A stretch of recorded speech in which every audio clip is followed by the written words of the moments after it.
Udi Lettergore, CMO at gong.io with a very cool neon sign. So welcome to the Sales Podcast, man. How the heck are you? I'm great, Wes. Great to be here. Thanks for having me. So we were talking just a second ago. So Chris Orlob, he's the founder, right? I had him on episode 233. So it's been a minute, maybe a few years. But you are the CMO. You've been there 6 years up in SF, and y'all are doing some cool stuff around AI and helping salespeople sell mo better. Is that a good synopsis? That is not bad. Yes, we do AI for sales, otherwise known as revenue intelligence. And for those who've been living in a cave and haven't come face to face with it yet, what it does in a really quick nutshell is it captures all of your sales team's customer interactions, whether they're over a Zoom call like we're having now, or over a phone call, or an email, or a chat, or a text message, or however you want to communicate with your customers. So it captures all of those, then uses artificial intelligence and machine learning to analyze those interactions and see if it can find patterns of what's working better than other stuff on your team. Because you know some salespeople are going to do better than others. So the AI actually understands why. And finally, it surfaces insights that every sales team can use for their leaders to personalize coaching moments, for the reps to coach themselves and learn from other reps on their own team. So this improves winning more deals, getting better win rates, creating a better buyer experience. So, because what you're doing, it's listening to both sides of the conversation, right? And Correct. is one side more important than the other? Because if I remember right, it's you're like a new company will you'll trial it with their best salespeople to kind of see like why are these guys good for this company, and then help maybe create a talk track or a cadence for the rest of the team. Is that accurate? So that is definitely part of it, yes. To answer your first question, I believe both parts of the conversation, what the customer is saying and what the salespeople are saying, are equally important. Here's why. It's kind of obvious to understand why companies want to know what their salespeople are saying, because us marketers and sales leaders can use that to see who's using the latest pitch, who's doing it better than others, who's asking the right questions, who's not offering a discount preemptively if we don't have to. All those things are super important. But no less important is what the customer is saying, because that gives us the voice of the customer in the most straightforward way you could hope for. So if customers right now are going through layoffs or budget freezes or worried about the economy, that'll show up. And you can see that both at the individual call basis and on the aggregate level. So for example, you can tell if your customers are talking about the state of the economy 32% more this month than they were last month. You want to know that because you might want to change your discount strategy or something about your messaging. You'll want to know which competitors your customers are bringing up in the call, how often, in which segments, in which geographies. How does that affect the win rates of customers who brought up competitors? So you can change your pitch accordingly. So I hope you agree now that both sides of the conversation are super important. Yeah, for sure. And yeah, I just looked it up, and so Chris was on 6 years ago. Yes, Chris was my first hire. I hired Chris onto the marketing team way back in late 2016, and he was on the marketing team for 3 years, and then on the sales team for 3 years at Gong. One of our A players for sure. Nice. So I guess a little bit has changed in these 6 years. I don't know, presidents, pandemics, riots, inflation, my hairline, nuclear war. I mean, just a few little things. So what are you seeing? What has gone on in 6 years? Like, let's start with what has stayed the same over 6 years of analyses of sales interactions. I think one of the things that stayed the same is that people always knew that science is part art and part science. But I think what's changed is that people used to shrug 6 or 7 years ago saying, yeah, we'll never truly understand the science behind selling. And we'll just continue treating this as an art and craft sort of thing and learning from our mentors who learn from their mentors. And that's based on valuable human experiences, but they're very, very limited because there are only that many experiences any given person can have. What I think has changed is that we now realize, thanks to companies like Gong, but others as well, that you do have access to the science behind the art of sales. You can make your team and yourself systematically better, just like other business functions have been doing for years. Can you imagine a marketing leader who couldn't talk about the conversion rates of their web pages or the click rates of their ads or the traffic on their website? I'd be fired if I couldn't talk about those numbers. Can you imagine a finance leader who didn't know all their efficiency metrics and how they've changed quarter over quarter? Of course not. But sales have been allowed since the Middle Ages to mosey on along without looking at the science behind what they were doing for so many years. And that has changed in the last few years. And I think you're seeing that. All the companies offering any sort of process, methodology, and technology for sales are now incorporating science of the kind that Gong pioneered all those years ago and looking at not just what people think works, but what the data actually shows works. Mm-hmm. Do you get pushback? Because I can see some sales managers being afraid they're going to be exposed, because most sales managers are promoted from within. Sometimes they're scientific. A lot of times they're just the most aggressive, don't take no for an answer, work the system inside, get some deals, make shit happen. And now they're in management and they're just berating their people. When I had that territory, I made quota 3 years in a row. What are you doing over there? I mean, and now it's like, oh yeah, we're going to listen to everything and realize there's no training. You're just berating your people. They're just winging it. Maybe you should go, right? I mean, does that come up? Absolutely, but I will say that it's dramatically decreasing over the years. You know, I'm sure when Henry Ford introduced his first Model T, people were like, no, I love my horse. If it ain't broke, don't fix it. And when Jeff Bezos introduced online shopping for groceries, people were like, no, I want to feel and touch my apples. I can't order them. And then, of course, the pandemic happened and all of us moved over to ordering groceries online.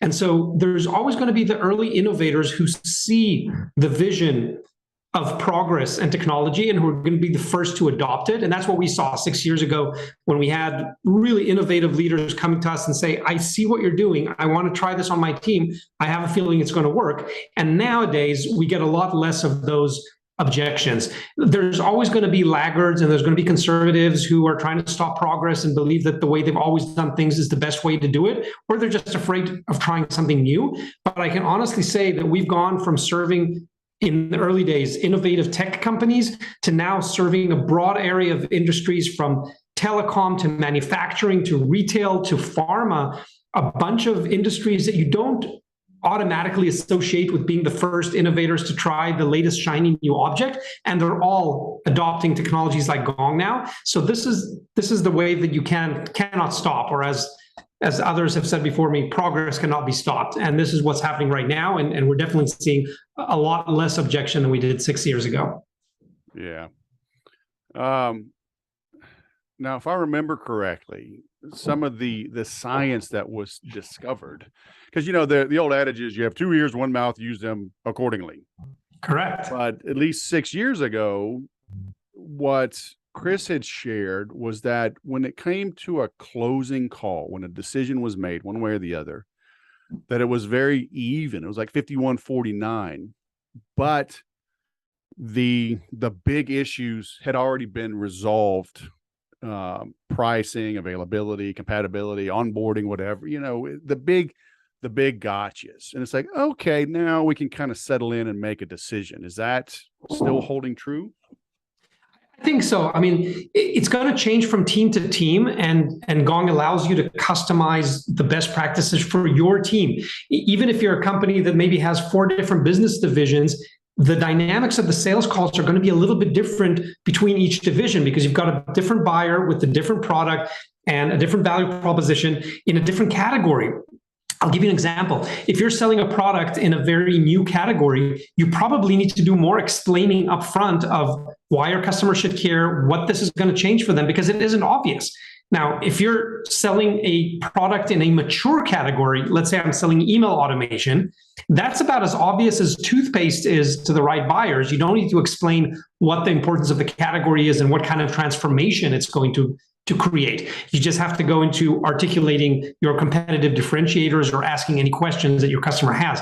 So these are going to change. And obviously, in different stages of the deal cycle, you want your talk time to reflect what is appropriate for that part, because during discovery, you probably want the customer to talk about 80% of the time and show that you're actually listening to her answers. But then if you're demoing, obviously you're going to be doing most of the talking while still taking breaks to answer questions. And then as Chris probably alluded to, once you get to that final sales call, you should probably be talking about 46% of the time. That's kind of the golden ratio that we found. So it is kind of similar to what our moms told us about using your ears twice as much as you use your mouth. Yeah, cool. And obviously in these 6 years, the world has become virtual. So what are you seeing now? And has there been a change?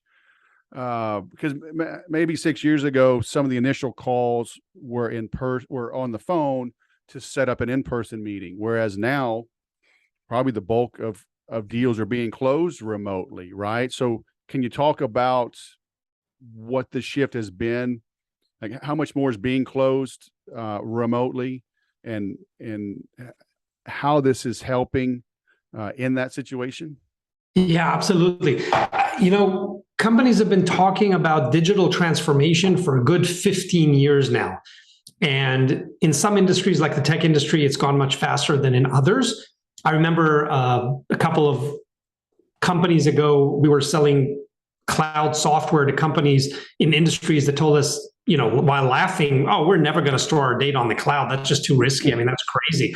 And now, of course, who's the one looking crazy? Because everyone's using cloud in every single industry, including in the military and then the most sensitive intelligence units and banks and everyone else.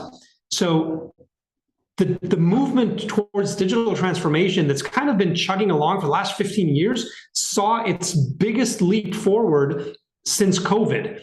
Things that would have taken 5 to 10 years just happened almost overnight because sales teams who had a very big field presence suddenly became inside salespeople overnight. Companies who did not want to close their doors had to quickly adapt the whole sales team and every other operation to work from home, right? Government agencies started working from home. Passport interviews were happening from home. All these crazy things that we always thought we'd have to come in and stand in line somewhere were happening from home. And so Gong was one of the lucky companies, the fortunate companies that really enjoyed what happened to business during that time when everyone was forced to work from home, because now all these field sales teams that were saying, oh, we don't need this sort of technology. Our people are out in the field anyway. They're not going to record their calls. They're not going to document anything. Well, guess what? Now they're all sitting in front of their Zooms, just like you and me, and they need all the help that they can get to transform into what it means to be an effective inside seller. And so we saw companies like Zoom skyrocket and companies like Gong skyrocket and others who were helping these remote sales teams do better. Yeah. And that hasn't changed, Wes. That hasn't changed. Yes, some companies are back to some sort of field presence, but I honestly can't point at a single company who said, yeah, we're just going to close all that inside sales infrastructure that we built over the last 2 years during COVID because we think field sales is all that much better. The movement is now back to a new hybrid, but I believe the number was somewhere in the 73%, if I remember correctly, of companies said that they're always going to continue to operate, at least in some parts, remotely and selling as an inside sales team, because it's just so much more effective, especially for lower deal sizes where you can't justify jumping on a plane to visit every customer or prospect to close a small deal. Yeah. And do they need to meet with somebody? I don't need to meet with somebody. I mean, 3.5 years ago, I bought my first Tesla on my app on a Sunday watching my daughter's soccer game. That was the exact example I was going to give, Wes. You know, That was crazy. I was going to say people are buying cars now online. but that was a known entity, and I did test drive my friend's car, right, and it had been out for a while. If I'm thinking of a new CRM, or I used to sell fiber optic technology, right, for testing, in a little box like about as big as a toaster maybe. That thing was $20,000 to $50,000. They had to see it, touch it, but I was only there for a minute and I'd leave it behind, right? Because I wasn't teaching them. They already I was replacing. So even then I could get away with just shipping it and doing a demo remotely. So, I mean, do customers need to meet with a salesperson? In most cases, the answer is no. So here's what we're seeing. We're seeing the B2C companies like Amazon have spoiled all of us in the sense that we now expect a seamless buying experience, and we don't want to waste any more time than we absolutely have to on buying something. It should be easy, right? You can buy literally anything on Amazon with the click of a button from your couch. So B2B sales are all going in that direction, and most products that have little customization and they're in a category that's well understood, or the risk of trying is so low because it's like $9.99 a month. Why do you want to talk to someone even? I just want to click a button, give me access to log in. Let me figure out if this is good for me. So that's a lot of what's happening. Now, even if you go to larger deal sizes, I remember back in one of my previous companies, we were selling 6 and 7 figure deals. And even the early investor said, oh, you're never going to be able to sell this over the phone. People are going to want you to wine and dine them and fly over there and show them this. And we said, you know what? You could be right, but let us try this. And we were stuck in some small industrial area in the middle of Israel, selling over the phone to the largest companies in the world. And they were buying 6 and 7 figure deals, and nobody was jumping on a plane. No whining or dining were involved. Why? Because we were selling software. It's cloud software. What can I possibly show you in person that I can't show you by sharing my screen over Zoom? It's literally software. It's on a laptop. You're going to see the same thing whether I'm sitting in Israel or whether I'm sitting in your office in Germany. You're going to see the exact same thing. Now, where there is still need for that human whining and dining experience is going to be, if you're selling some customized heavy machinery, you're selling an airplane, you want to show people around and all the little bells and whistles and where you click and where you push and where you jiggle it. Yes, they're going to want to see that in-person experience. And when you're trying to drive a huge organizational change and you want to meet with a lot of stakeholders and make sure you really understand what they're looking to do and how the product or service that you're selling ties in with their biggest strategic initiatives, that might be a process where, again, this is probably a 7 or 8 or 9 figure deal. You're going to want to send over a salesperson and maybe an executive to go have those conversations. But that's maybe 5% of the deals that companies are selling today. Everything else you can really do inside sales. Yeah, but Udi, I was really hoping, we could hop on a quick call and I could get to know a little more about you and your challenges in your company. So you really need me. So here's the thing. I think there is going to be a bright future for salespeople. Let me be clear. I'm not suggesting that salespeople are going away. In fact, I think the number of sales jobs is only growing every year.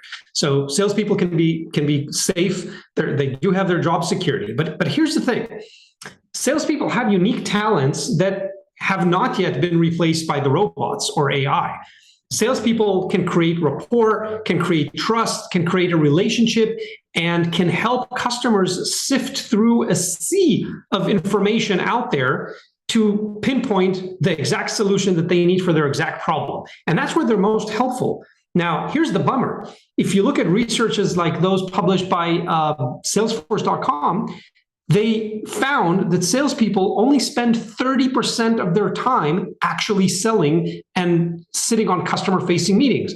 What the heck are they doing the other 70% of the time? Well, I'll tell you. They're on boring internal meetings and they're updating their darn CRM.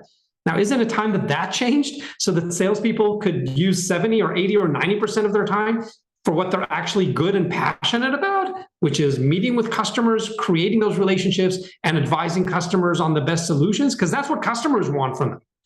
And so solutions like Gong help you do that by taking away a lot of the mundane work and autonomously capturing all those conversations, updating your CRM, helping you forecast, and reducing the amount of time that you're in internal meetings or preparing for internal meetings like your one-on-one sales forecasting weekly with your boss. Why prepare for that, and why create slides, and why send a bunch of emails if it's all just there for you, already captured in a piece of software? So salespeople have a bright future, and I think technology is going in the right direction of ensuring that they can spend their time on things that they want to do and they're good at. Look, you're just trying to make me a Stepford salesman. You're going to take these scripts and I just have to regurgitate. You're making me a robot, man. I don't know. I'm an artist. Okay. You remember, I'm a peacock. I have to be free. So yes, I think you do. I think you do. Yes. So I know you're half joking, but let me address that seriously for a minute.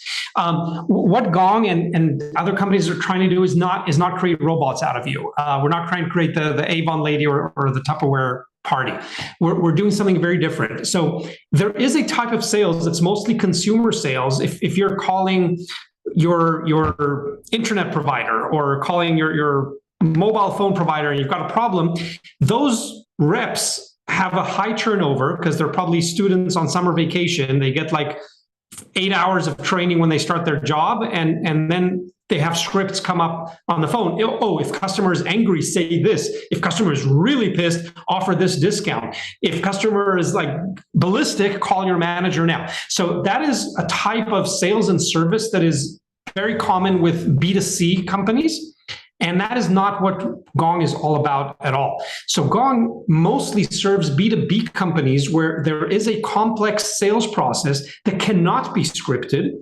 And the assumption is that salespeople like you are tenured and experienced, and you don't want a script. You don't want a script. That's one of the reasons when customers ask us, why don't you have real-time coaching? Just tell me on the screen what I should say.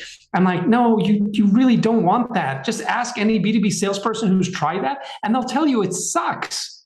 It sucks because it's just a distraction. They end up closing that screen because they don't want these things popping up in front of them when I'm trying to look you in the eye over Zoom and create a conversation and have a relationship. You don't want to see my eyes going left and right, reading from a script to you. Leave that to the Comcast girl that you called to complain about your bill. That's a different situation. But in complex B2B sales, you actually want to coach reps, not during the call, but between the calls, on how to reflect. What could I have done better? What's a different type of opening or objection handling technique I can use next time? How could I have mirrored or labeled my customer's feeling in a different way? You can't do that in real time, and you don't want to do that. Gotcha. Okay. I mean, I agree with all of that. I do teach some scripting to kind of open things. But yeah, you gotta be able to read people. You got to read the room. And man, when I got started with a professional coach, the first thing he made me do was record myself. How cringeworthy is that? It was terrible. I had to buy this little device, right? I'd been in sales for like 8 years at the time and had made $100,000 every year, at least since 1998. And, oh my gosh, it was rough, man. But, I had to record them and then send the WAV file, and then we'd hop on a call and listen to it, so it wasn't real time. It was relatively quick, but not real time. And man, I tell people all the time, you want to get better at something, go record yourself doing it.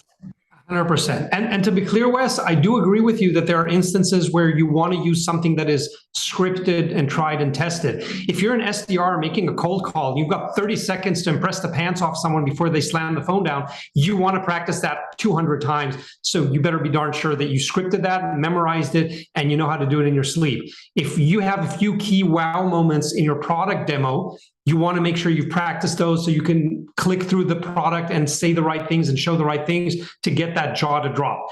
But for all that connecting tissue between those moments, you've got to leave room for being interactive, for reading your audience. Are they bored right now? Are they engaged? Can I see them likely multitasking on their email? Just stop what you're doing. Forget the script.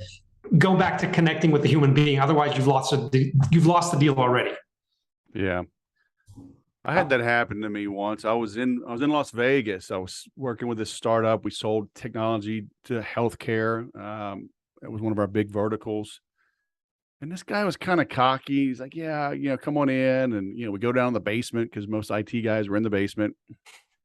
And I'm sitting across his desk and he's on his computer, right? And he's typing away and he's asking me questions. And I just stopped talking.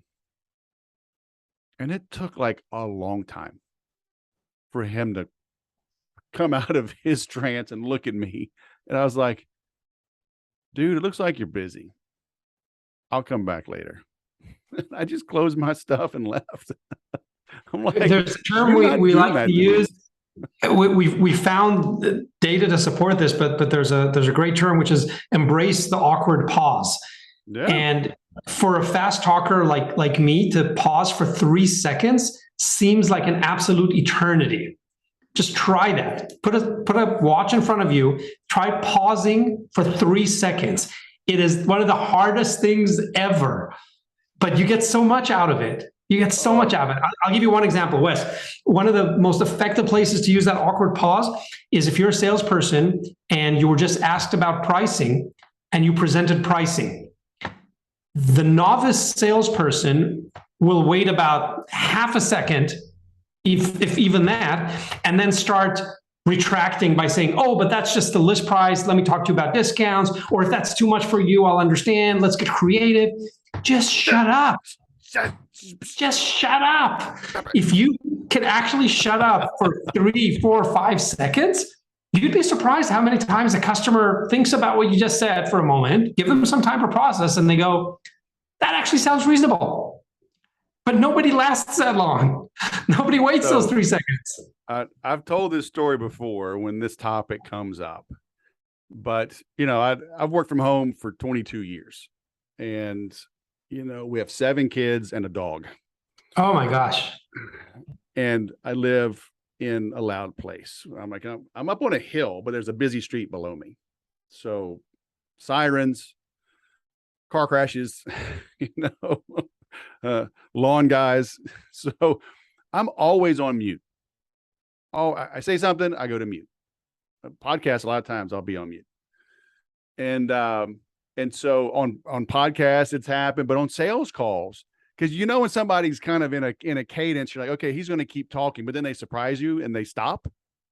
And you're like, oh, crap. And the phone has gone dark, right? Because it's in its power saving mode. So you gotta tap the screen to get the screen on. Then you got to find the unmute button, and you're freaking out in the middle, like, damn it, I didn't think, maybe you took a bite of food or something.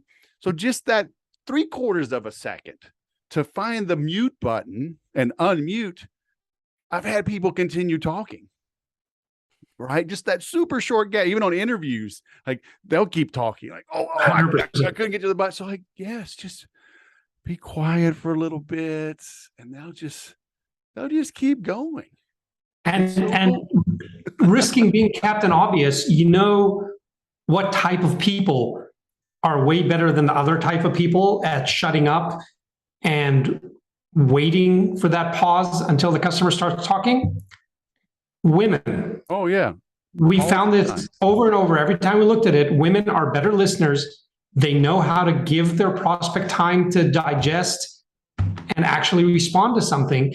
And that's why they're usually better at all the classic sales techniques of right question asking, the right talk to listen ratio, the right, what we call the patience factor. How long do you wait before you interrupt or continue talking after the customer finished? Women are better at all of that. Yep. I mentioned it today on my weekly call. And I always say that, like, men are worse. Like my wife will say, I don't need you to solve what I'm about to say. I just need to vent. Oh, okay. So I'll just keep eating my peanut butter and jelly sandwich and just nod. It's like, okay, I don't. I just had a PB&J right before this call to make sure my tummy isn't grumbling. Men jump to it, and the more that we know, the curse of knowledge is a real thing. We want to jump in and solve something and like prove how smart we are, show that a-hole from junior high school that I really did amount to something. It's like, dude, stroke your ego later. Exactly. Shut your trap. It's so hard. Exactly. Much harder for men. I've seen that for sure. 100%. So on this ratio though, talking and listening, and like I've sold CRMs extensively since 2007, 2008. It can be a complex sale. There's a lot of pieces and parts that even a simple one, there's a lot of things to show. But I've always sold them quickly, when others have struggled. But like, how much does the prospect really need to hear versus like hearing themselves? Because, I'll hop on a call. They're like, okay, show me your CRM. And I'm like, do you have 12,000 hours? Because this thing's big, right? Oh, and I wrote a 700-page book on it. So I know it kind of well. How much time you got? And I'm like, I'd be happy to show you, but what's like one or two main things you're hoping this thing can do? Right. I'll just immediately flip it on them and let them go, well, we need mobile, or we need Gmail interfaces, or we need, a quoting tool. Oh, okay. Walk me through that. So I'm 20 minutes into this thing. I haven't even opened the software. So as soon as you have a product that is beyond one simple functionality, and most mature software products have dozens, if not hundreds of features and functions, the best salespeople, what they'll do is they'll spend more time on discovery, understanding what are the one or two things that the customer really, really cares about right now, and they will jump to show only those things. And that is very different from the novice salesperson who will go on a rant and show the 450 features, and at the end ask the customer, so what do you think, Mrs. Customer? And Mrs. Customer is already deep in her Instagram because she lost you like 230 features ago. And that is a huge difference that we observed in the best and the worst salespeople. That's why you can't script the entire demo. If you have more than one or two features, you cannot script the entire demo, because you want to be able to pinpoint what are the one, two, or maybe three things that the customer really cares about, and resist temptation. Don't show the other stuff that you might be super excited about, but it's not what the customer came to buy today. Yeah, but companies, they still try though, don't they? I mean, the marketing team gives the salespeople this 87 slide presentation complete with moving transitions and 12-point font, and they're like, oh no, every customer gets the whole presentation. I mean, they're trying to script the sale, right? Well, and not to self-toot our own horn again, but if you use a tool like Gong for A/B testing sales pitches, you can actually have different sales teams and different sales reps try different versions of full deck versus short deck versus no deck, and actually look at their win rates. And our software reads the slide titles as they're being shown on the screen. So we can tell you without even going into the calls, oh, these one used the full deck, these one used no deck, these one used the old deck. And now you can connect that back to the CRM and see what their win rates are. And you can start getting an idea of what's the best way to sell your own software. And sometimes the results will surprise you. Look, I'm not as smart as you, man, but I think you described an ABC test right there. Are you tricking me? Are you tricking me? This is absolutely true. Hey, I'll give you a real life example. We have a great customer in Canada. I love the Canadians. They're the sweetest people on earth. We have a customer called Touch Bistro. They sell point of sale software and hardware for the restaurant business. And they became a Gong customer many years ago.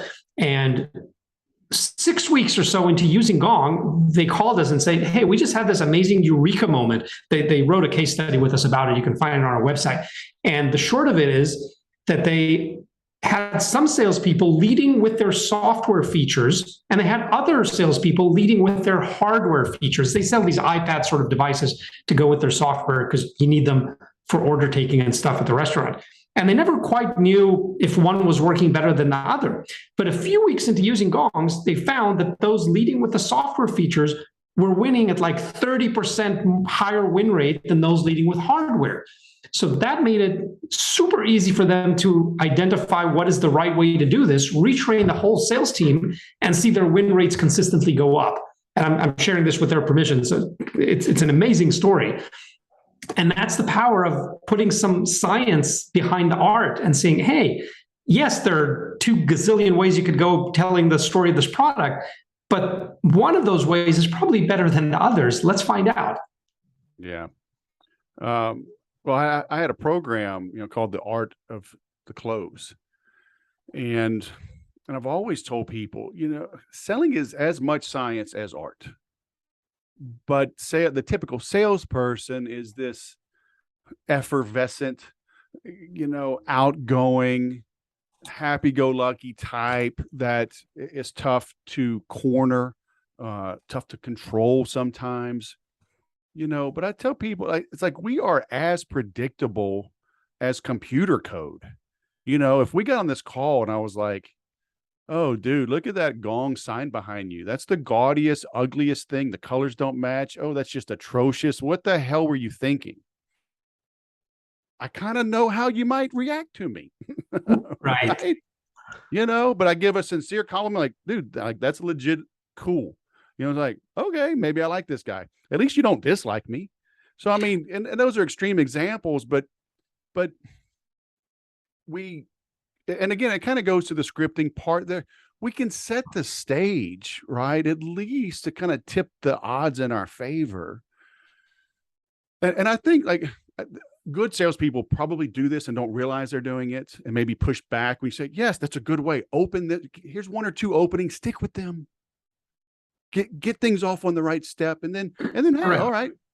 Correct. Some salespeople might start with asking, so how are you, Wes? And others might ask, how have you been, Wes? Now, that might sound like a small nuance. One of them actually works dramatically better. I'm going to keep you and the listeners in suspense. If you want to find out which ones work better, go to gong.io/blog. You'll find which opening line actually works much better. Is it how are you or how have you been? Huge difference in how long you'll keep the people on the phone with one of those openers. Educated guess on that. Mm-hmm. I won't tell you if you're wrong. But the point is, you're right, Wes. We're not going to turn inexperienced salespeople into masters of human psychology by using some technology or by giving them a script to read out of. But the best type of salespeople are the ones who have already educated themselves on the art of human psychology and social behavior and how do we influence people. And, there are amazing books about this, from Robert Cialdini's Influence to Chris Voss's Never Split the Difference. There's so many books that teach you about the human psychology of negotiation and selling and what makes people tick. But if you add on to that, what science is telling us right now actually works, and which one of those opening lines will keep the guy on the phone for longer, and when you should talk about pricing and how many questions you should ask, you can take a lot of the guesswork out of that and bring a healthy dose of reality, knowing what's actually going to work and win you that deal. Cool. Very nice. So you mentioned your website. I'm going to link to that. Should we just send people to your homepage? Is there a particular PDF maybe they should get? So there's a ton of free research on gong.io/blog. That's where we publish hundreds of articles that are free for anyone to use and will help you better close your deals, better manage your pipeline. If you want to get in touch with me, I'm Udi Ledergor on LinkedIn. There's only one of me there, so pretty easy to find. And I'm happy to help with anything else. There you go. And thanks again for having me, Wes. This has been wonderful. Yeah, this is awesome. All right. So I'm linking there. I just grabbed that. I am multitasking while we're going. So I'm linking to that. I'll grab your LinkedIn as well and add this here. And then who's right for Gong? Can a one person shop, a solopreneur consultant benefit from this? Do I need to have 2 or 3 salespeople? If I have 2,000 salespeople, am I too big? So the short answer is all of the above, but to be more accurate, while we do have some use cases from really interesting companies, I just heard one yesterday that a company that was trying to figure out its first product before it had any salespeople, the founders were using Gong from day one to record all their prospect conversations to go back to them and listen and figure out with Gong what they were talking about, where they were interrupting and getting visibly excited about an idea versus when they were just listening and were obviously disengaged. So yes, there are use cases for even a solopreneur. I would say that once you hit about 3 to 5 salespeople, that's when you should definitely consider getting Gong in, because at that point, you've already noticed that one of those 5 is doing better than the other, and you can start transferring that knowledge and get the AI to figure out what are the winning patterns of Susie, who's selling better than John, so that John can start selling more like Susie. Yeah. And of course, 2,000 salespeople, that's a no-brainer. Some of our largest customers have way more seats than that, and they couldn't dream of running their sales org without Gong. Because John's goofing off on fantasy football, all right? Susie's focused, so that's why. But anyway. All right, man. Well, Udi, thanks for coming on. Gong.io CMO. Can we add some more initials in there? Okay, I think we're good right there. Thanks again for having me, Wes, and thank you everyone for listening this far. All right, have a good one. You too.